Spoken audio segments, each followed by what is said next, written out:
Hello, everyone. Welcome back to another episode of our English Learning Podcast. I am Jack, your guide for today. Hi guys, this is me, Emma. I am so happy to be here, even though I am currently hiding under a blanket. Hiding under a blanket. Emma, we are recording a podcast. You cannot hide today. Why are you hiding? I am hiding because I had a nightmare last night. It was a very specific, very scary dream. I dreamt that I was back in my old office job. Oh, I see. Was it the work that was scary? Were there too many emails? No, the emails were fine. It was the people. In my dream, the CEO of the company walked up to my desk. He looked very serious. He asked me for a report, and do you know what I said? I have no idea. What did you say? I said, "What's up, dude?" Oh, no. You called the CEO dude? Yes, and then I woke up sweating. It was terrible. It made me realize how stressful it is to know the right words to say at work. That is a very common fear, Emma. We call that office anxiety. It's very real. But before we dive into that nightmare, let's talk about something a bit nicer. How is your morning going, aside from the bad dream? It's okay. I'm drinking my coffee. Honestly, that is the one thing I miss about working in an office. The routine. You know, getting up, getting dressed, buying a fancy coffee on the way to work. There's a nice rhythm to it. I agree. There is something satisfying about the morning commute. Sometimes you feel like you are part of the city. Everyone is moving together. Exactly. But then you arrive at the building. You walk through the glass doors, the air conditioning hits your face. It's always freezing in offices. Why is it always so cold? That is a great mystery of the universe.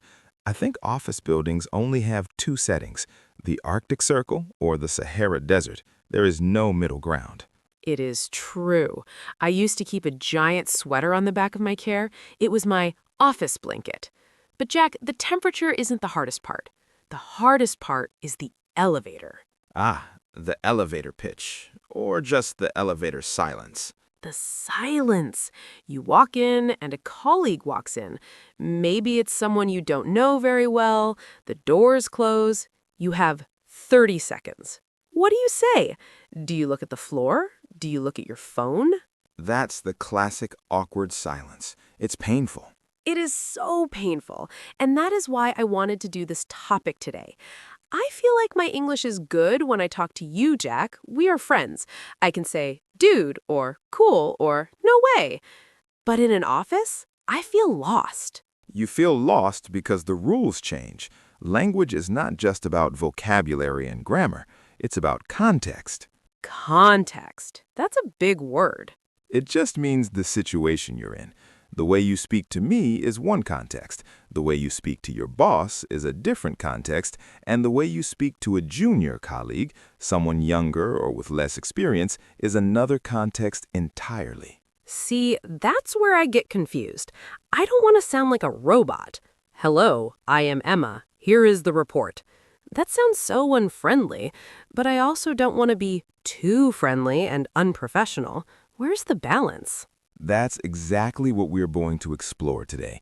We're going to look at the three levels of office communication. Talking to your superiors, like your boss, talking to your peers, the people on your level, and talking to subordinates or juniors. Subordinates? That sounds very military. It is a bit formal, yes. Let's just say juniors. But Emma, I have to ask, in your old job, did you ever actually make a big mistake with your language? Not in a dream, but in real life. Oh, absolutely. I have so many stories. One time, I was sending an email to a client. I wanted to say, I hope you're having a lovely week.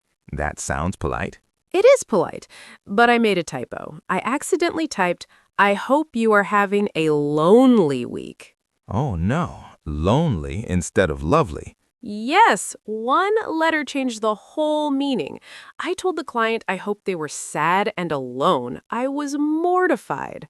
Mortified. That's a fantastic word, Emma. It means extremely embarrassed or shamed. Wait, that's a strong word. Can you explain it a bit more? Sure, if you're embarrassed, your face might turn red.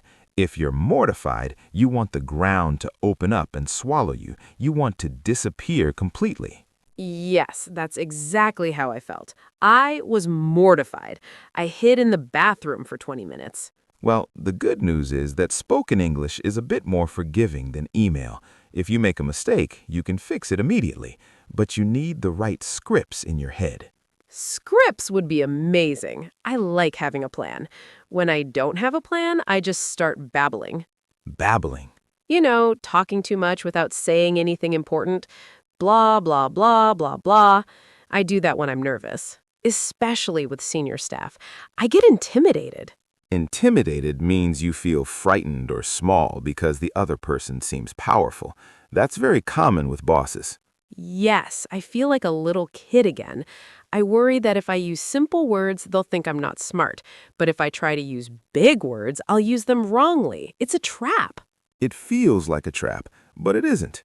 Actually, clear communication is the most professional kind of communication. You don't need big words to sound smart. You need clarity. Clarity. Okay, I like that. Simple and clear. Exactly. Today, we're going to break it down. We'll give you specific sentences you can use in the kitchen, in meetings, and when asking for help. Oh, asking for help is the hardest one. I hate admitting I don't know something. I usually just pretend I understand. The boss says, "Emma, can you file the quarterly report?" And I say, "Absolutely." And then I Google, what is a quarterly report? That is a dangerous game, Emma. We definitely need to fix that. Asking for clarification is a superpower in the office. It shows you care about doing the job right. Really? It doesn't make me look stupid? Not at all. It makes you look thorough. But you have to ask in the right way. You can't just say, huh, or I don't get it. Okay, I see. So there is a professional way to say, I have no idea what you are talking about. Precisely. We'll cover that. We'll also talk about how to give feedback to someone. Giving feedback is scary, too. I don't want to be mean. If a junior colleague makes a mistake, I usually just fix it myself because I don't want to upset them. That's very kind of you, Emma, but it's not efficient. A big part of office English is being diplomatic. Diplomatic? It means managing relations with people sensitively, being polite but honest. It's like being a politician, but for your office desk. Okay, so today I'm going to learn to be a diplomat, a professional, and a clear communicator. That sounds like a lot of work, Jack. Can I just go back to bed? No going back to bed. We're in this together. And stick around until the very end because we have a special vocabulary breakdown coming up where we'll explain all these tricky words like mortified and diplomatic in detail. Okay, I'll stay. I have my coffee. I'm ready. Where do we start? We're going to start with the most common situation, the casual chat, the moments in between the work. The danger zone. The danger zone indeed. Let's imagine we're in the office kitchen. So, picture this. You are standing in front of the microwave. Your lunch is spinning around inside. It needs 2 more minutes. Suddenly, a colleague walks in to make tea. Oh, that is the longest 2 minutes in the world. I usually pretend to be very interested in the microwave buttons. I study them like I am studying for an exam. But you can't stare at the buttons forever. Eventually, you have to say something.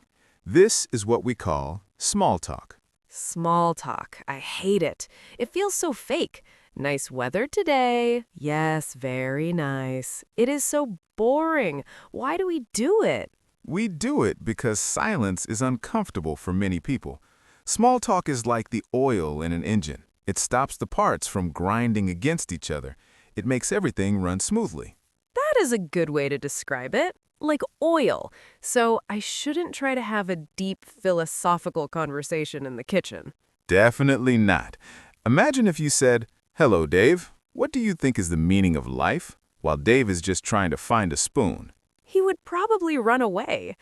Okay, so keep it light. But if I can't talk about the meaning of life, what can I talk about? Stick to the safe trinity: weather, food, and weekend. The safe trinity. I like that. Let's start with the weather. It is such a cliche, though. It is a cliché, but it works. It's universal. Everyone experiences the weather. You can simply say, "It's surprisingly warm today, isn't it?" And what if it is raining? Can I complain? Yes, complaining about the rain is a national sport in the UK. You can say, "I can't believe it is raining again. I got soaked walking from the station." Soaked. That means very wet, right? Yes, completely wet, like you fell in a swimming pool. Using a word like soaked adds a little bit of drama. It gives the other person something to react to. They can say, "Oh no, that's terrible." Okay, so weather is easy.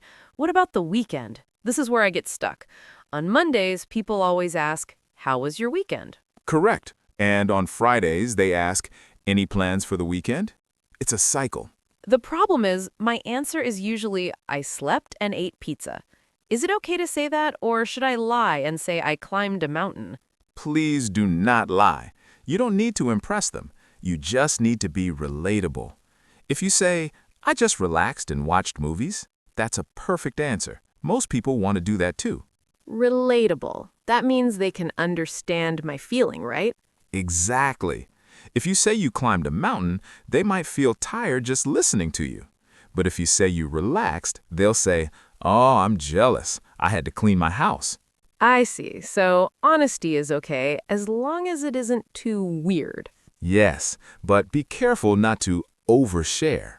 Overshare? What does that mean? To overshare means to give too much personal information that is too private or intimate for a work colleague. Oh, I think I have done this. Once a colleague asked me how my weekend was. I told her about my stomachache. I described it in a lot of detail. Oh, Emma, no. I told her about the medicine I took. I told her how long I was in the bathroom. She looked very pale. I bet she did. That's a classic overshare. Health problems are usually a red zone topic. Unless it's a simple headache or a cold, keep it to yourself. Okay, note to self, do not talk about digestion in the office kitchen. Got it. So stick to the green zone. Movies, restaurants, traffic. Traffic is a great one. Everyone hates traffic. If you say, "The traffic was a nightmare this morning," everyone will agree with you. It builds a connection. A nightmare. We use that for bad dreams, but also for bad situations. Yes, the traffic was a nightmare. The queue at the bank was a nightmare. It's a very common B2, B1 expression. Okay, so I have my topics. But how do I start the sentence? Do I just shout, "Traffic is bad"? No shouting, please. You can use question tags. These are very friendly. For example, "Busy morning, isn't it?" Isn't it? That is the tag? Yes. Or, "That coffee smells good, doesn't it?" Doesn't it? Okay, it invites them to agree. It is like opening a door for them to walk through. That is a beautiful metaphor, Emma. Conversation is like a game of tennis. You hit the ball gently over the net. You wait for them to hit it back. You don't smash the ball at their face. Smashing the ball would be my stomachache story. Exactly. That is a smash. A gentle serve is, "Did you have a nice weekend?" Okay, so let's practice. I'm in the kitchen. You are making tea. I walk in. I want to be friendly but professional. Go. Sound of spoon stirring tea. "Oh, hi, Emma." Hi, Jack. Pause. Busy morning, isn't it? It really is. The phones haven't stopped ringing. How was your day going? It's good. I'm just grabbing a coffee. I need the energy. I hear that. Is it a double shot? Always. See, that was perfect. It was short, friendly, and painless. It actually felt okay. I didn't feel anxious. But Jack, here's the tricky part. How do I stop the conversation? Ah, the exit strategy. Yes, sometimes people keep talking. They talk about their cats, their cars, their kids. And I have work to do. How do I leave without being rude? You need a transition phrase.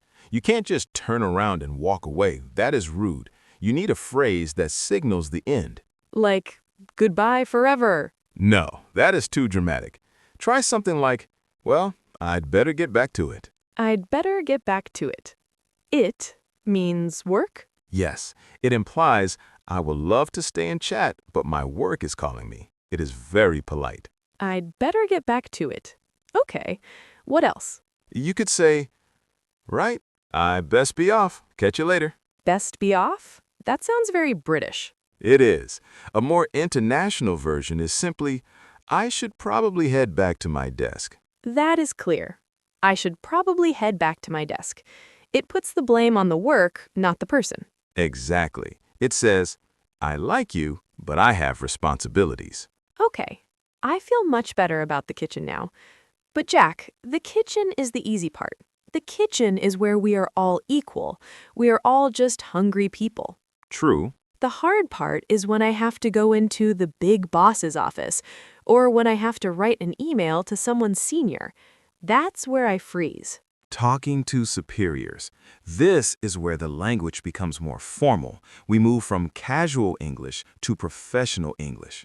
Professional English scares me. I feel like I have to put on a costume, like I have to wear a top hat and a monocle. You don't need a top hat, but you do need softeners. Softeners?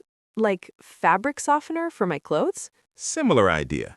Fabric softener makes your clothes feel soft and comfortable, not scratchy. Language softeners make your requests sound polite and respectful, not demanding.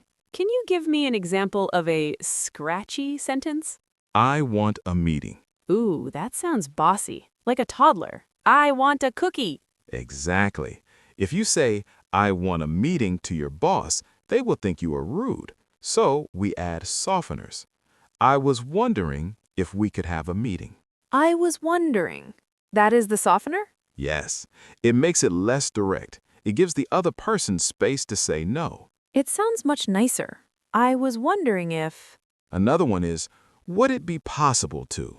Would it be possible to have a meeting? That sounds very professional. I feel smarter just saying it. It is a magic phrase. You can use it for anything. Would it be possible to leave early today? Would it be possible to change the deadline? Would it be possible for you to do my work for me? Well, the grammar is correct, but the answer will be no. Worth a try. But Jack, what if I make a mistake when I'm speaking to the boss?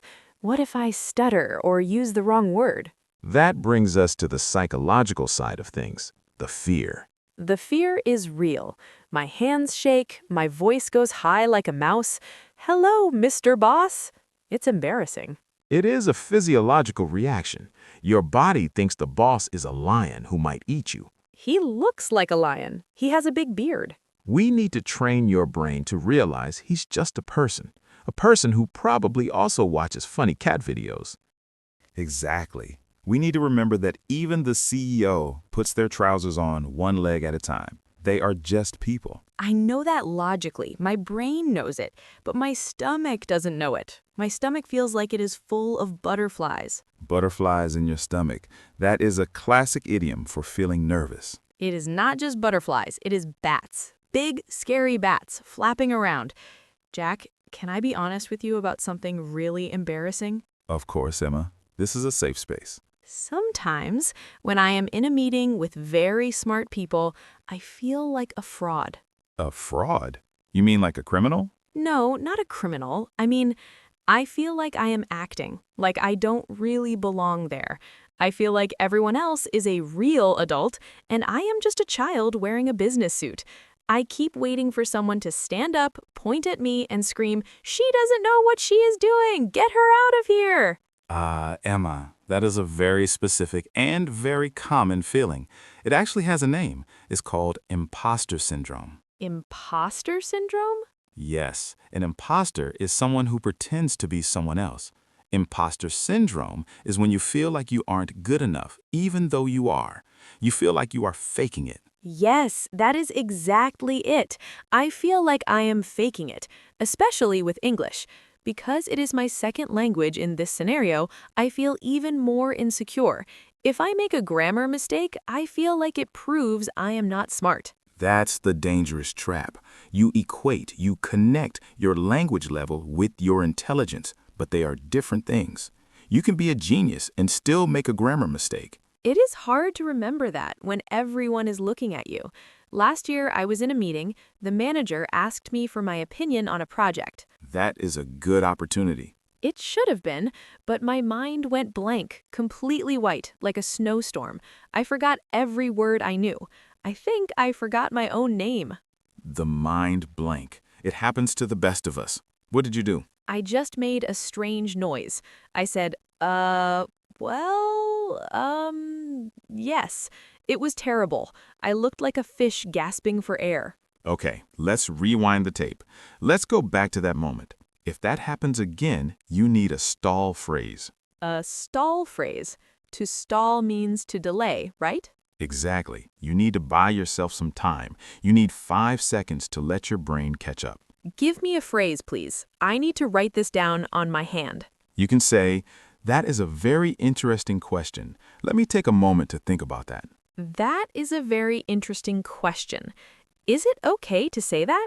Does it look slow? Not at all. It looks thoughtful. It looks like you are considering the question deeply. It is much better than saying, That is true.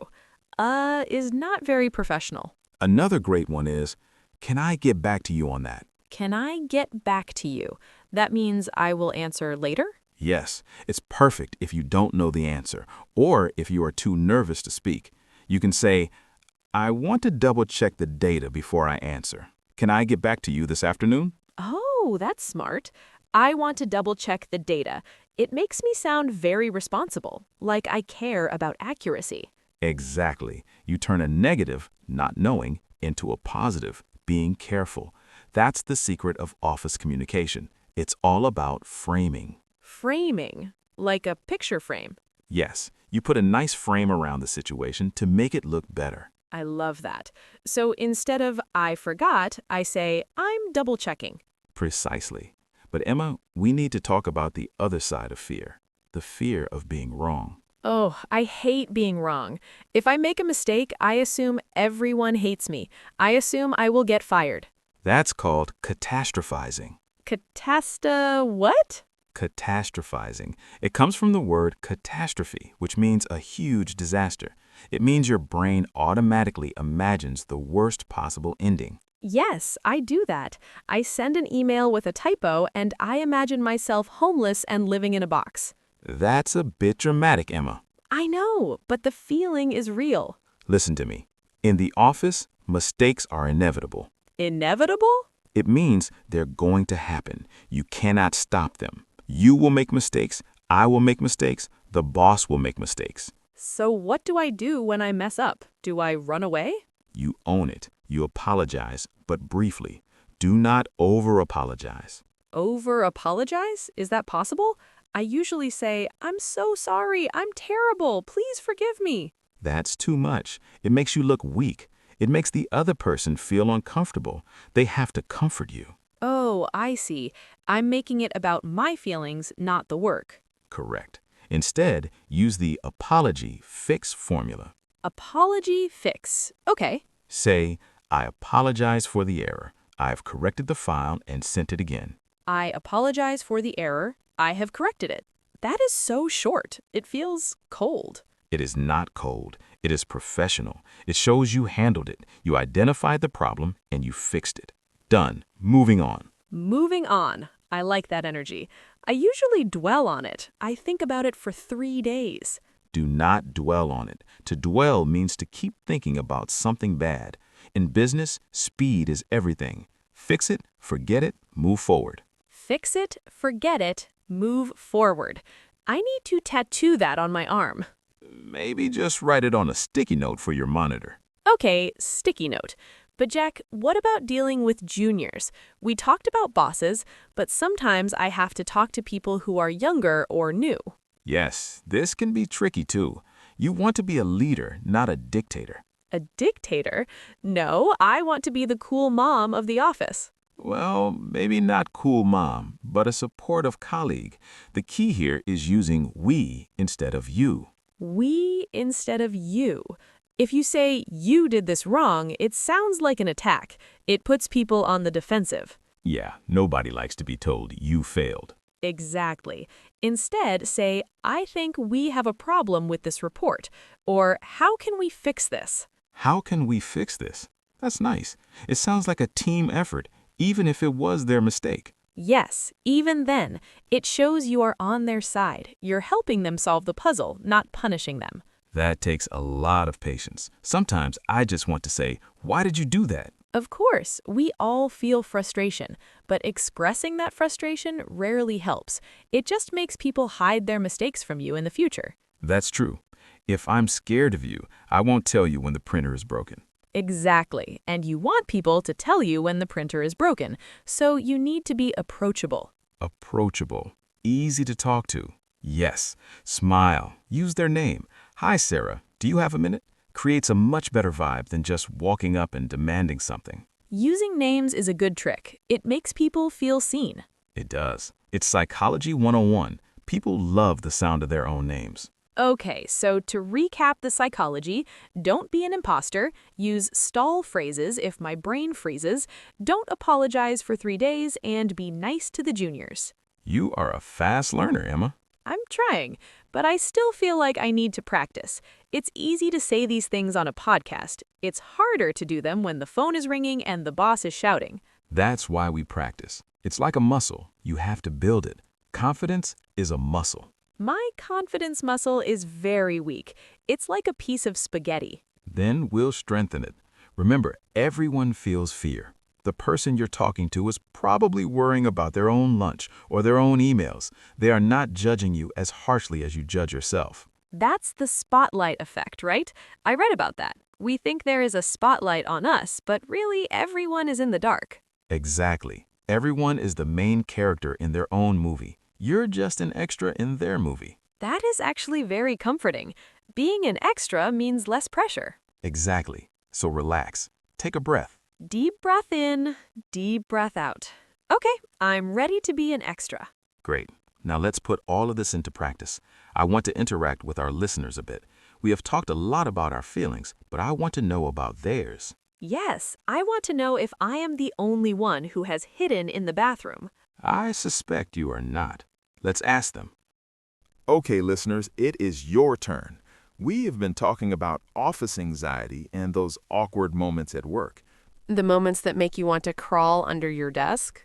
Exactly. We want to know which office situation scares you the most. Ooh, good question. Is it A, making small talk in the kitchen or elevator, that awkward silence we talked about earlier? Or is it B, speaking up in a meeting when everyone is looking at you and waiting for your brilliant idea? Or is it C, admitting a mistake to your boss, the apology plus fix moment? That is a tough choice. For me, it is definitely C. I hate admitting I was wrong. It hurts my ego. I think for many learners, it is B. Speaking in front of a group is terrifying, especially in a second language. But let us know in the comments. Type A, B, or C. Or share your own story. We love reading them. Yes, please tell me your embarrassing stories so I don't feel so alone. Did you ever call your boss mom or dude? Please say yes. I'm sure someone has, Emma. Now, let's quickly recap what we have learned today. We covered a lot of ground. We really did. My brain is full. First, we talked about small talk. Remember the safe trinity: weather, food, and weekend. And avoid the red zone. No detailed medical histories in the kitchen. Correct. Keep it light. Use question tags like, "It's a busy day, isn't it?" to invite conversation. And use a transition phrase like, "I better get back to it," to escape gracefully. Then we talked about talking to the boss. We learned to use softeners. Instead of I want, say I was wondering if, or would it be possible to? Exactly. Softeners make you sound polite and professional. And if your mind goes blank, use a stall phrase. Let me take a moment to think about that. It makes me sound like a philosopher. And finally, we talked about handling mistakes. Don't catastrophize. Don't imagine the world is ending. Use the apology plus fix formula. I apologize for the error. I have corrected it. Short, sweet, and professional. You've got it. And remember, Be kind to yourself. Be kind to my inner spaghetti muscle. Yes, learning business English is not just about memorizing words. It's about confidence. It takes time. It feels like it takes forever, Jack. Sometimes I feel like I'm not improving at all. I've been studying for years and I still get nervous. I know, Emma. I know it can be frustrating. It feels like climbing a mountain where the top is always hidden in the clouds. You climb and climb, but you don't feel like you're getting anywhere. Yes, that's exactly how it feels. But look down. Look at how far you've come. A year ago, could you have this conversation? Could you understand these idioms? Maybe not. A year ago, I was scared to order a coffee in English. Exactly. Progress is slow. It's often invisible day to day. You don't wake up one morning and suddenly speak perfect English. It happens in the quiet moments. It happens when you understand a joke without translating it. It happens when you send an email without using Google Translate. That is true. I sent an email yesterday and I didn't check the dictionary once. It felt good. That is a victory. Celebrate those small victories. Be kind to yourself. You're building a skill for life. It's a marathon, not a sprint. A marathon. Okay, I'll keep running, even if I'm a slow runner. Slow is fine as long as you don't stop. You're doing great, and so are our listeners. Every time you listen to a podcast like this, you're adding a brick to your wall of knowledge. My wall is getting pretty high. It is. And to help you add a few more solid bricks to that wall, we're going to do our special segment. Yay, the vocabulary breakdown. This is my favorite part because I finally get to understand the hard words you used today. That's right. I used some tricky B2 and C1 words today. Words like inevitably and diplomatic. And mortified. I need to know exactly how to use that one. Then, let's not waste any more time. Let's hand it over to the vocabulary breakdown. Welcome to the final part of our show, the vocabulary breakdown. This is where we take those scary, big words we used earlier and cut them into small, easy pieces. Yes, I am ready. I have put on my imaginary glasses. I am now Professor Emma. Hello, Professor Emma. Today, we have 5 very useful words for the office. Are you ready to review them? I was born ready, Jack. What is the first one? The first word is mortified. Ah, yes, the feeling of wanting to disappear. Exactly. Mortified is an adjective. It means extremely embarrassed or ashamed. It is much stronger than just embarrassed. So, if I drop my pen, I am embarrassed. But if I drop my coffee all over the boss's white shirt... Then you are mortified. You feel like you could die from shame. Got it. Use mortified for big disasters. Precisely. Word number 2 is diplomatic. This is the politician word. Yes, being diplomatic means you are skilled at dealing with people without offending them. It means you are polite and careful with your words. Can you give me an example of being diplomatic versus not diplomatic? Sure. Imagine your colleague makes a terrible presentation. Not diplomatic. That was garbage. You were terrible at this. Diplomatic. That was a good start, but I think we can improve the design a little bit. Ooh, I see. It's like wrapping a rock in cotton. It's softer. Exactly. Word number 3 is inevitable. Inevitable. That's a fun word to say. It means certain to happen. Unavoidable. You cannot stop it. Like Monday morning? Yes, Monday morning is inevitable. You can cry, you can hide, but Monday will come. Or like Thanos in the Avengers movies? I am inevitable. Exactly. Mistakes in language learning are also inevitable. They're going to happen, so don't worry about them. Okay, next word. This was my favorite one. Catastrophizing. Catastrophizing. This is a verb. It means thinking that a situation is much worse than it actually is. It means imagining a catastrophe, a disaster, when there is only a small problem. Like when I have a headache and I Google it and I decide I have a rare tropical disease and I have 3 days to live. That is the perfect definition of catastrophizing. In the office, it is thinking you will be fired just because you were 5 minutes late. Guilty. I do that all the time. And our final word is overshare. We learned this in the kitchen segment. Yes, to overshare is to reveal too much personal information to someone who doesn't need to know it. Like telling the mailman about my divorce? Yes, or telling your boss about your foot fungus. Keep it private. Okay, mortified, diplomatic, inevitable, catastrophizing, overshare. I think I've got them. Well, Professor Emma, let's test that. We're going to do a lightning round. I'll give you a situation, and you have to tell me which word fits best. Oh, a pop quiz. Okay, bring it on. Situation 1. Your colleague Sarah is telling everyone in the meeting about her husband's snoring problems and how she sleeps on the sofa. What is she doing? Oh, easy. She is oversharing. Sarah, stop it. Correct. Situation 2. You have to tell your boss that his idea is too expensive. You don't want to make him angry. You need to be... I need to be diplomatic. I will say that's a bold investment strategy instead of that is too expensive. Perfect. Situation 3. You walk out of the toilet and you realize your skirt is tucked into your underwear. Everyone saw it. How do you feel? Oh no, I am mortified. I'm moving to another country. Correct again. And finally, situation 4. You lose one file. You immediately start crying and screaming, "My career is over. I'll never work again." What are you doing? I am catastrophizing. Drama queen mode. You got 100%. You passed the test. Yes. Do I get a gold star? You get a virtual gold star and a cup of coffee. I'll take the coffee. Well, that brings us to the end of our episode on Office English.